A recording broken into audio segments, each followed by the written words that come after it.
Hi, I'm Lisa Bradshaw. Thanks for joining me on the show. As I said, we were recording the shows via Zoom from my home. We're hunkered down here, as many of us throughout the world are today. And I am just looking for stories and interviews with people in place of the Don't Wait Project tour that was underway for next week and is canceled for now. And there's a gentleman that I have been following for quite some time. I'm sure you're familiar with him. He is the host of the show, The Kindness Diaries. He's always in search of kindness. He's traveled the globe, every continent, and we have him here today. Thank you for being here. Thank you very much for having me. So I wanted to just give you a chance to kind of explain how you got to where you are. I've followed you. I've read about you. I know you left your broker job in London and went in search of adventure. And in that time, you found all of this way of spreading kindness. Yeah, well, I as you mentioned, I used to be a broker in London. And on the outside, I pretty much had everything you would want, but emotionally, I was totally broken. But no one knew because I was wearing a mask, and that mask was like, oh, everything's fine, but it wasn't. And I believe many of us can relate to that. I was watching a movie called The Motorcycle Diaries, which is a romanticized version of Che Guevara traveling around South America relying on kindness. And there was something about that movie that just touched my heart in such a beautiful way. And I realized there was more to my life. There was another way to live. So to cut a long story short, I ended up quitting my job and started to travel around the world, connecting with humanity. And you took that, what my understanding of your story is, you basically relied on the kindness of others. I've watched episodes of your show, and along the way, you're giving these gifts back to people. Was it what you had in mind when you started out, or did it evolve into something? I imagine it's bigger than you even could have imagined it to be. Look, when I first started, I didn't really know what I was doing, right? I was in so much emotional pain that I was kind of forced to go out into the world, and my medicine was connecting with humanity. So I didn't know there was going to be a Netflix show. I didn't know there were going to be books. I just knew that I needed to get better. And some subconscious part of me knew that the way to get better was to connect with other human beings. So it was that. Yeah. It is when we shift our focus away from ourselves. When I started hosting a radio show many years ago and shifted the focus from being widowed and sad and broken, as you explained about yourself, healing happened when I started sharing other people's stories and empathizing with the plight of others. And so at what point in your journey did you start to feel healed? That's a great question. I mean, I'm not sure I'm fully healed. Yeah, I don't believe we ever get fully healed unless you're a guru sitting on a mountaintop. Yeah, there's always some pain that we feel. Yeah, but I think I can't remember the exact moment, but I remember the exact kind of thought process. It was when I started to realize that my journeys couldn't just be for me, that I couldn't just get on a plane and go around the world and have all these amazing adventures unless other people got some benefit from it. And that's when I really started concentrating on doing the speeches, the books, and the Netflix show. It was like, there's no point in me just traveling by myself to become better. I now have to travel for others too. And the way to do that is to share it with them through the media. And that's what happens is, I think, when people ask me, what's your goal in your career? And I would say an audience. And the audience isn't from selfishness. It's the more people who hear the stories I'm trying to tell, the more people we can reach. And the more people hopefully begin to heal their own lives. When you said that going out is a way of kind of a therapeutic way of starting to heal yourself. And here we are hunkered down. We can't go anywhere. And how is that affecting you? Because you're a very social, travel the world, impact others. And I'm sure you rely on that give and take in your own life on a daily basis. Look, we're all fortunate in many ways because we have the internet these days. So even though you're in Washington and I'm in LA, here we are having this conversation and I feel better. I hope you feel better. I do. So we can do this all day. The only thing is, let's pray the internet doesn't break, because if it does, then we're all in a bit of a pickle. I saw your post recently, and that's when I reached out to you about doing my show, about just, you were, did a live video just asking people to reach out and say how they're feeling and share their thoughts. And what is the feedback you received? And what is the, I don't want the word trend, but what is the most common feedback you received from that cry out or that call out?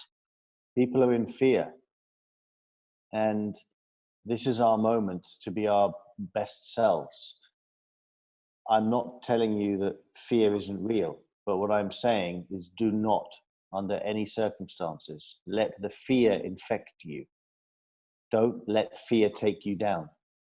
And if you can do that now, imagine when this crisis is over, how much of a better human being you will be. Because when you were locked down in your house and the world's falling apart, you didn't let fear take over. And then when you go back to everyday life, it'll be so much easier not to let fear take over. I think that we are who we are times 10 is what I've always said. Yes. If we're a giver, we will give in this time, we will share in this time, we will reach out in this time. If we are takers, we are robbing the stores of toilet paper right now. I mean, that's who we are. We're one or the other. We can't be both. And what I'm finding, and maybe you are too, is it's the, you know, the Mr. Rogers quote about finding the helpers, that his mom always said to find the helpers. And so what is your plan when this is over, or what are your thoughts when this is over about the storytelling you want to do? More of the same? Will it change at all? Just be out there doing the work you've always been doing? Exactly. It's really about finding our humanity again. And maybe this is one way for us to do that. Maybe we needed a wake-up call of some sort to find our humanity again. Enough of the news, talking about all the negative things that are going on. Enough of our leaders behaving like children.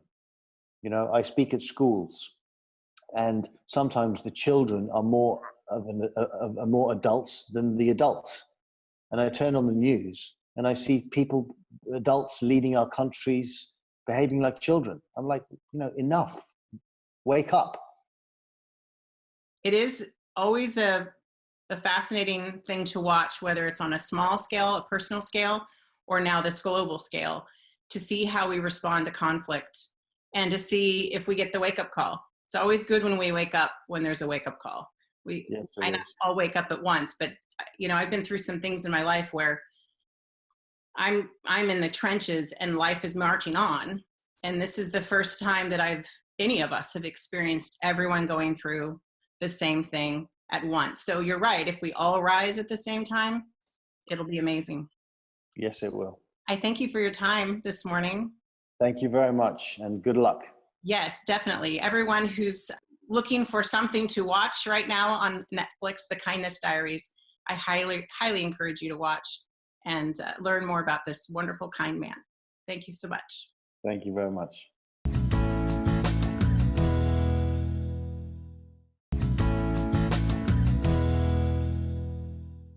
Hi, I'm Lisa Bradshaw, recording the show from my home during this time of self-quarantine and social distancing. And I'm talking with my friend Bonnie, who is in the Boston area. She is part of the upcoming, soon to be rescheduled, we hope, Don't Wait Project Tour.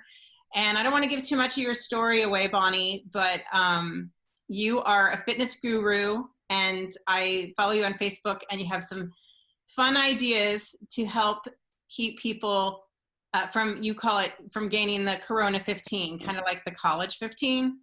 I just wanted to see if we could give our audience some tips for kind of trying to figure out what the 15 is, I was really into kickboxing. I went 4 days a week at least, and now I haven't exercised in 3 days. How can you help us? So I think everyone's daily routine and structure has been completely overturned. And we're all trying to figure out what's the new normal and how we can maintain our healthy lifestyle without having the gyms open and without the kids being at school and everything like that. So first and foremost, it's important to just stay moving And because the gyms are closed, I talk about just getting outside. And if you don't have a treadmill at home, do some walk jog intervals around the block, you know, run 2 mailboxes and walk 4 mailboxes, and do that for 15 minutes. And then, you know, a few days later, build on that and maybe do that for 20 minutes or 25 minutes, something like that. So staying active is very, very important. Also, the mental benefits of just being outside, getting fresh air, and moving your body. In addition to getting outside, there are so many online options for workout classes now. I'm seeing A lot of paid ones are doing free. Yeah. Yeah. I haven't moving all kinds of things. I haven't checked it out personally, but I did see that Beachbody is offering 2 months free. I think 2 months or 2 weeks. I think 2 weeks. 2 weeks. And Peloton was offering some classes. A lot of yoga studios are recording. So there are a lot of online options for people to stay active.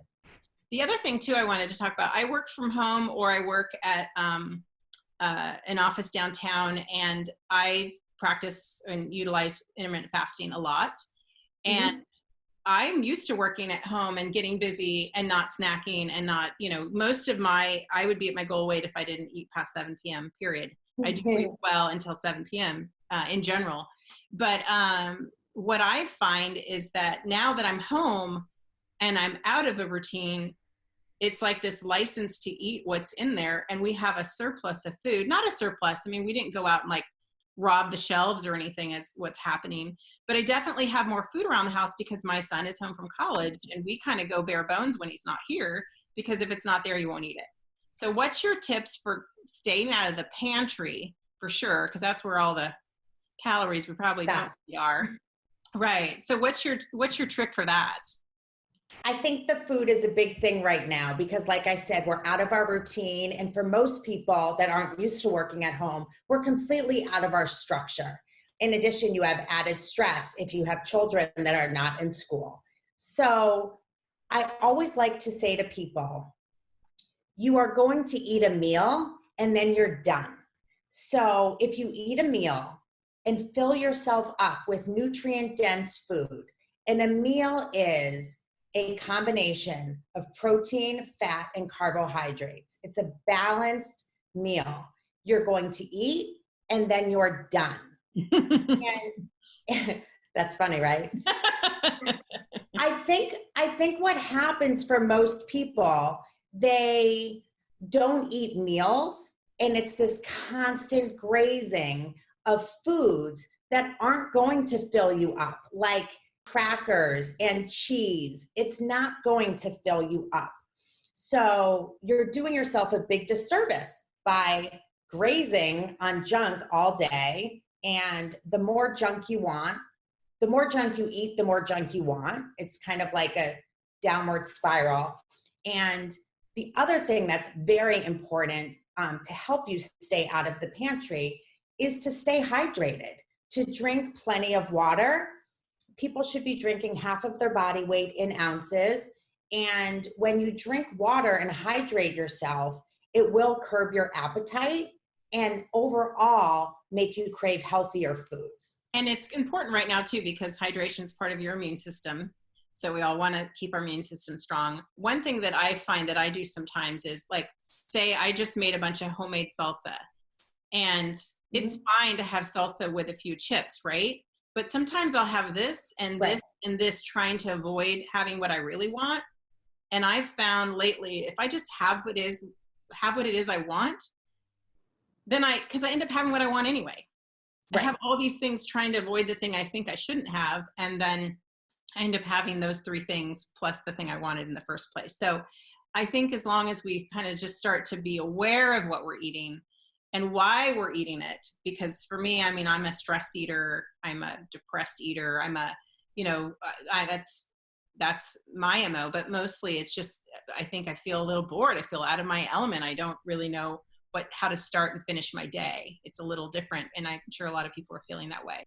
Oh, absolutely. I mean, when it comes to food in general, it's never about the food. It's about our feelings and why are we eating? Are we actually hungry? Many times we're actually not hungry. Like you said, you could be stressed, overwhelmed, sad, happy, all these different emotions. And I do firmly believe that no foods or food groups should be off limits, because when you do set yourself up for, Deprivation. feeling deprived, and then, oh, I ate it, I have no self-control, and then you feel like a failure. So much is tuning into what's going on in your thoughts, in your head. And I absolutely agree, Lisa, that a little bit of everything in moderation is definitely the way to go. So you're not fantasizing about the Girl Scout cookies when you're lying in bed at night. Just have the serving of Girl Scout cookies. Well, I look forward to seeing you. It's going to happen. I can't wait. My goal is to get out there, when it's safe, when people are feeling kind of back into some sort of new normal or routine, and to just find, I think, the stories like yours, and I imagine we'll find more stories along the way to get to focus on, now when this passes, what have you been waiting to do? And are you going to go live your Don't Wait story? So I'm excited to share your story with everyone. I didn't tell them much about you today, other than you're a rock star nutrition and fitness guru. So I just look forward to sharing more of your story in the very near future. Thank you, Lisa. Thanks for having me. And it's always so great to see your pretty face. Oh, you Stay too. safe. Okay, you too. Bye.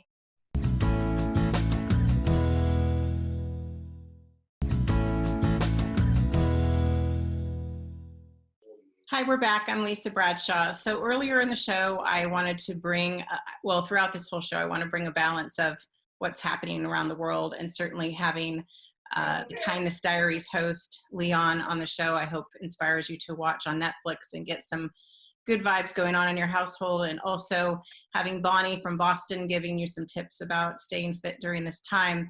And now here comes the part of the show where I really want you to understand, not that you don't, but maybe take a look at the plight of others in a way that maybe you haven't thought about. And this is part of a story that I did during the Don't Wait Project tour last year when we traveled the southern states, and I met Ruby, who founded 3 Wishes for Ruby's Residents, and did that story in Arkansas. And now here I have via Zoom Ruby's mom, Amanda Chitsey, and she's coming to us via Zoom from her office. She works and is a provider for nursing home residents. So thanks for being here. Thanks for having me.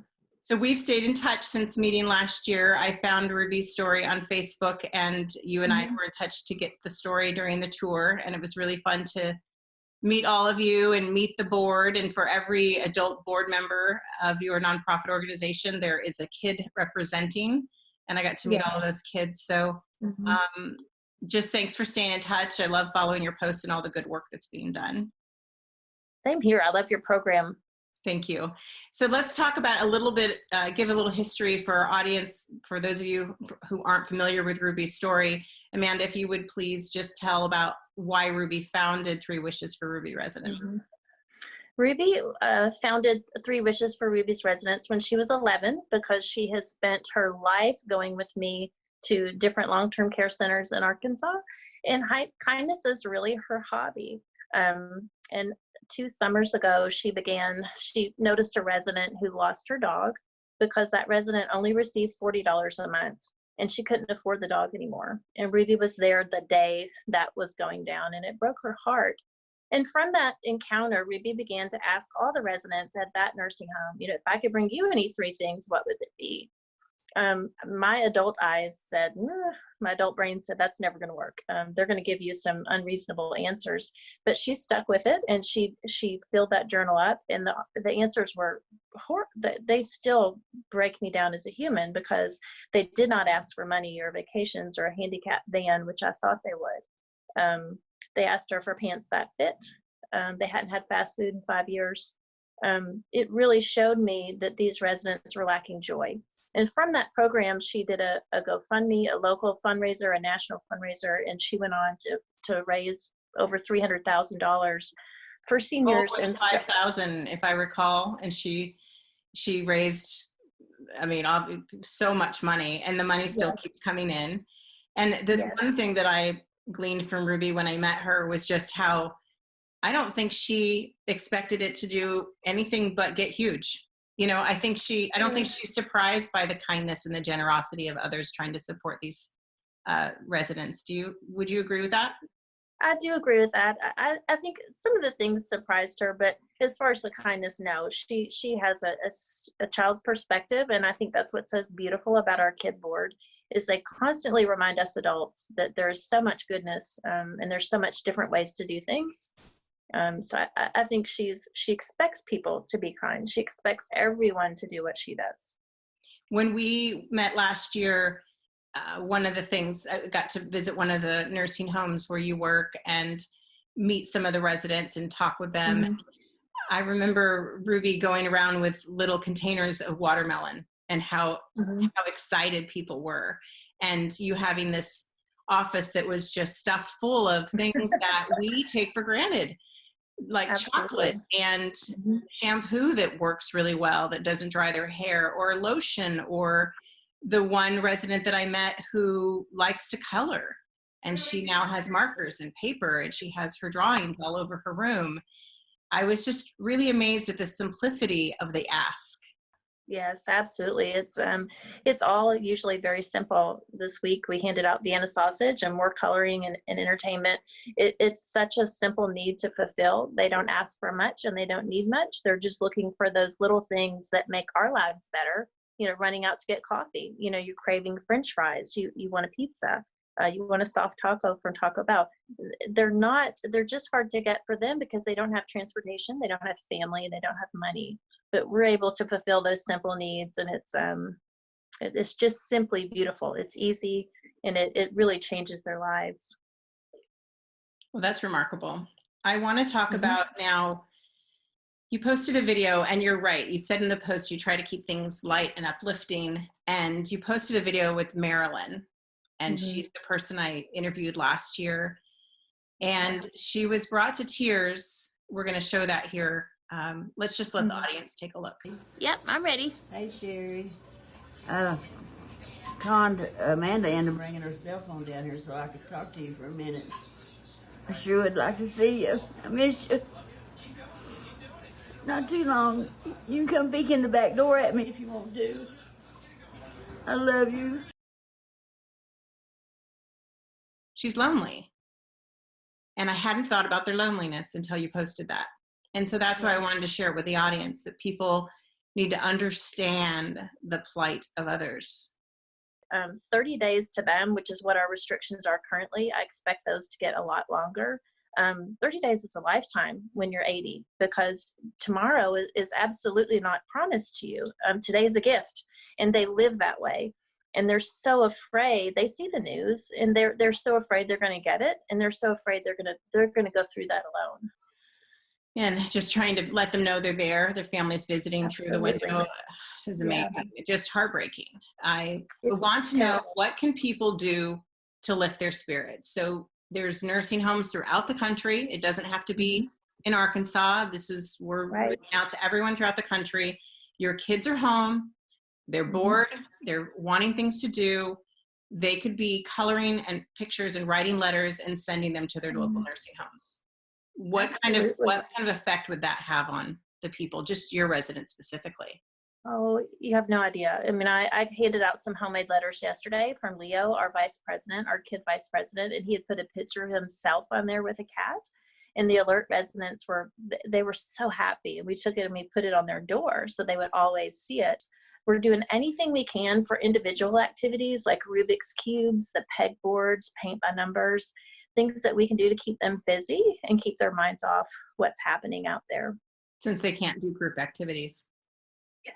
Well, thank you so much for being on the show. And I just think you and Ruby and the whole board are just a light in the world that everyone needs to see. So thank you for sharing your story with me over and over again. And I'm one of your biggest fans. So anything I can do to ever help, I'm here for you. Thank you so much. Thanks for having me. Say hi to Ruby for me. I sure will. If you'd like more information about 3 Wishes for Ruby's residents, you can follow them on Facebook. If you would like to reach out to your local community, I'm sure that if you reach out to the local nursing homes, they would give you an address, a telephone number, anything you need to get more information about how to impact positively the elderly in our community. Thanks for watching the show. Thanks for tuning in. I hope to bring you more and more good news, as well as what you can do in this time of difficulty in our community and throughout the world, on the show week after week, until we can all leave our homes and reach out to each other again beyond the internet. Thanks for watching.